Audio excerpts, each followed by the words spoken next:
नमस्कार दोस्तों, स्वागत है आपका मेरे इस चैनल स्टॉक मार्केट प्रोफेशनल पे। दोस्तों, आज हम लोग एक ऐसे स्टॉक के बारे में जानेंगे, एक ऐसे स्टॉक के बारे में बात करेंगे जो कि आगे आने वाले फ्यूचर में एचयूएल के आसपास जा सकता है या एचयूएल की तरह ग्रोथ दिखा सकता है। सेम सेक्टर से ये स्टॉक होगा, एफएमसीजी सेक्टर से। ये काफ़ी डाइवर्सिफाइड कंपनी है। फ्यूचर में इस कंपनी का फोकस्ड एरिया रहेगा एफएमसीजी। एफएमसीजी की तरफ ये काफ़ी तेज़ी से बढ़ रहे हैं और उसी के चलते यहाँ पे ये बात की जा रही है कि अगला एचयूएल ये कंपनी बनने वाली है। हो सकता है इस कंपनी में बहुत सारी वैल्यू क्रिएशन हो। अगर इस कंपनी को एज अ होल देखेंगे, मतलब सारे डाइवर्सिफाइड जो बिजनेस हैं इसके सबको मिला के देखेंगे, तो आज की डेट में एचयूएल से बड़ी कंपनी है। रेवेन्यू वाइज इस कंपनी का जो टर्नओवर है वो एचयूएल से ज़्यादा है, लेकिन एफएमसीजी सेक्टर में इसका जो टर्नओवर है वो एचयूएल से काफ़ी कम है। मतलब एचयूएल से आप मान के चलिए 15-20% के आसपास का इसका टोटल रेवेन्यू है जो एफएमसीजी से आता है। इनका जो टारगेट है बहुत बड़ा है, यहाँ से कई गुना बढ़ने का टारगेट है, वो भी अगले 10 साल में। सारी चीज़ें इस वीडियो के अंदर डिस्कस की जाएंगी, ध्यान से देखिएगा और समझिएगा। ये जो कंपनी है इसका नाम है आईटीसी लिमिटेड। आईटीसी को शायद आप लोग जानते होंगे। आईटीसी एक सिगरेट बनाने वाली कंपनी है और सिगरेट के साथ साथ और भी बहुत सारे बिजनेस हैं जिसमें ये कंपनी काम करती है। इस कंपनी की अच्छी बात यह है कि जितने भी बिजनेस हैं सारे के सारे प्रॉफिट मेकिंग बिजनेस हैं और सारे के सारे लोगों से जुड़े हुए हैं, मतलब कंज्यूमर ओरिएंटेड है। ये मैं इसलिए आपको बता रहा हूँ कि जैसे जैसे इंडिया ग्रो करेगा ये कंपनी सिर्फ आगे जाएगी, पीछे आने का इस कंपनी का कोई मतलब नहीं है।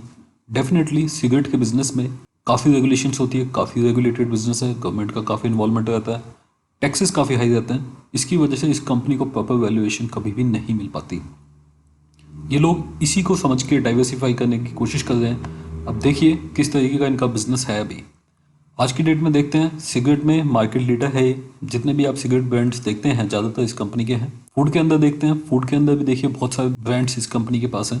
पर्सनल केयर में ये कंपनी काफ़ी सारे ब्रांड्स ऑलरेडी अचीव कर चुकी है।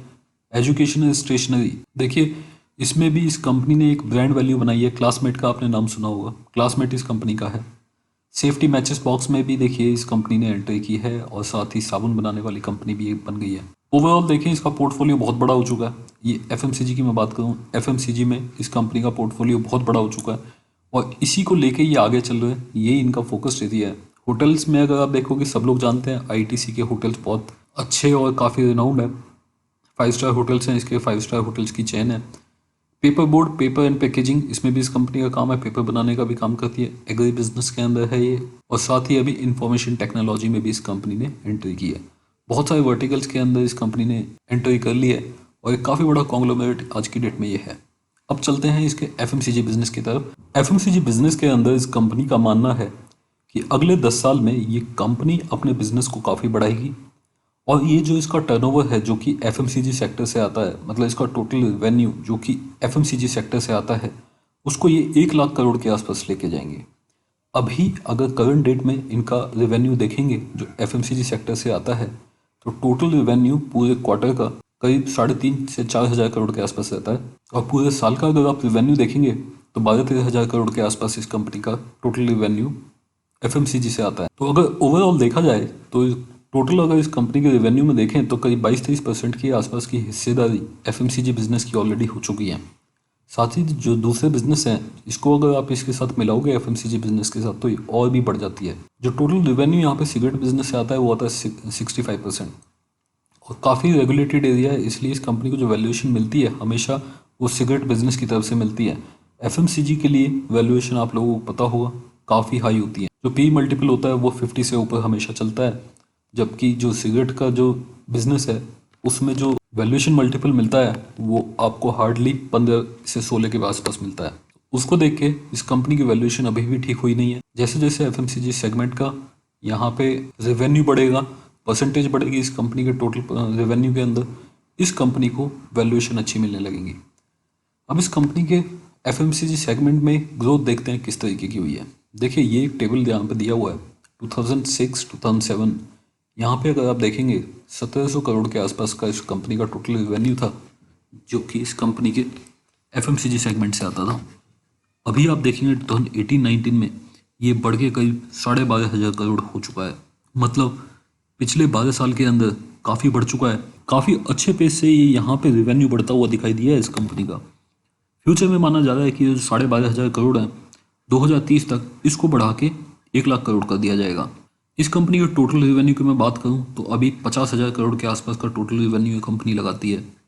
और इस कंपनी का मानना है कि सिर्फ एफएमसीजी सेगमेंट से 1 लाख करोड़ आने लगेगा। तो कितनी बड़ी ये कंपनी बन जाएगी उसके बारे में आप सोच सकते हैं। एचयूएल का अगर आप टोटल टर्नओवर देखते हैं, टोटल टर्नओवर एचयूएल का करीब 40,000 से लेकर 45,000 करोड़ के आसपास का ईयरली बनता है। और यहाँ पे एफएमसीजी सेगमेंट से आईटीसी का जो टोटल रेवेन्यू है वो ऑलरेडी 12,500-13,000 करोड़ बन चुका है। ये 2018-19 का डेटा है। 1920 में जो नंबर्स आए हैं उससे पता चल रहा है कि ये 13,500 करोड़ क्रॉस कर चुका है। तो तेज़ी से काफ़ी बढ़ता हुआ और काफ़ी अच्छा कैचअप गेम खेल रहा है ये एचयूएल के साथ। देखिए इस कंपनी का टारगेट है 1 लाख करोड़ का रेवेन्यू ये लोग एफएमसीजी से लेके आएंगे।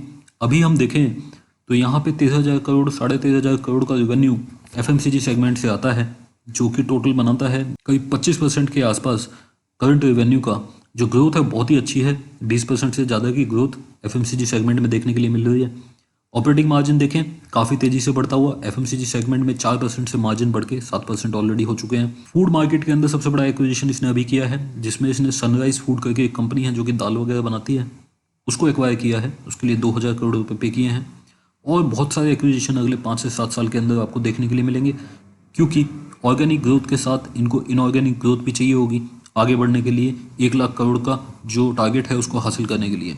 मार्जिन काफ़ी अच्छे से बढ़ते हुए दिखाई दिए हैं। कंपनी को उम्मीद है कि अगले 4 से 5 क्वार्टर के अंदर डबल डिजिट में मार्जिन रह सकते हैं। इस कंपनी के पिछले कुछ साल का रेवेन्यू देखते हैं। देखिए यहाँ पे अगर आप देखेंगे ये ईयरली रेवेन्यू यहाँ पे दिया हुआ है। लास्ट रेवेन्यू अगर आप मार्च 2020 का देखते हैं 52,000 करोड़ के आसपास का टोटल रेवेन्यू आया है।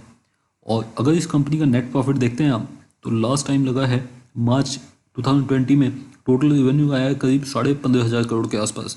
लास्ट ईयर से करीब 22% के आसपास की ग्रोथ यहाँ पे देखने के लिए मिली है, जो कि काफ़ी अच्छी मानी जा सकती है, जिसमें कि एक डी ग्रोथ भी हुई है जो कि हुई है दूसरे बिजनेसेस में।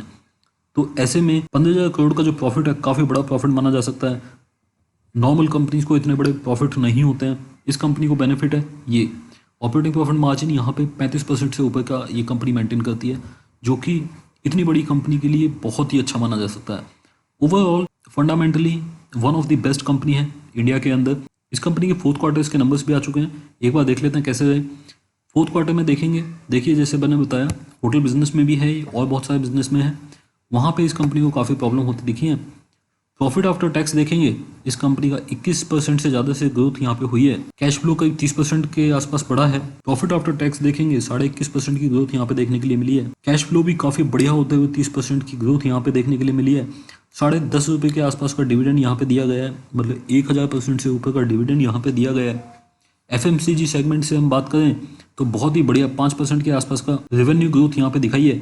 ऐसे क्वार्टर में जिसमें कि लास्ट में 15 दिन कोई बिजनेस नहीं हुआ, वहाँ पे भी एफएमसीजी सेगमेंट में अच्छी ग्रोथ आई है। स्टैंड अलोन प्रॉफिट देखोगे 3,797 करोड़ का ईयर ऑन ईयर बेसिस पे आपको स्टैंड अलोन प्रॉफिट दिखाई दे रहा है, जिसमें कि 6.5% की ग्रोथ आपको यहाँ पे दिखाई दी है। रेवेन्यू फ्रॉम ऑपरेशन 6.5% की गिरावट यहाँ पे देखने के लिए मिली है, तो 11,500 करोड़ के आसपास रह गया है। लेकिन ये कोई बहुत बड़ी गिरावट नहीं है, बहुत ही नॉर्मल सी गिरावट है। इबिटा में अगर आप देखेंगे करीब 9% के आसपास की गिरावट यहाँ पे देखने के लिए मिली है। देखिए इसमें 15 दिन ऐसे थे जिसमें कि काम नहीं हुआ था।